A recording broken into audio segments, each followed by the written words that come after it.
We have to talk about the winners though. Kyrgyzstan, they were dominant throughout the whole event. They were untouchable. They were points and points away from second place.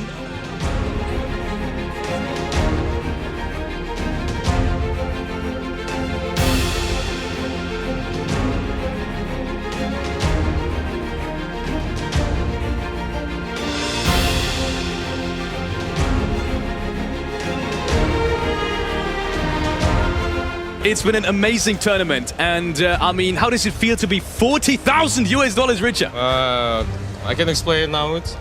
So I need some time to understand that we are champions now. You've had 3 days. Every single day, you finish in first place. And you started off with an insane Sanok game. You kept it on. Before the tournament started, We came here only for the win, for first place. So we got it now. First, I want to say Alhamdulillah, and thank you all for your support.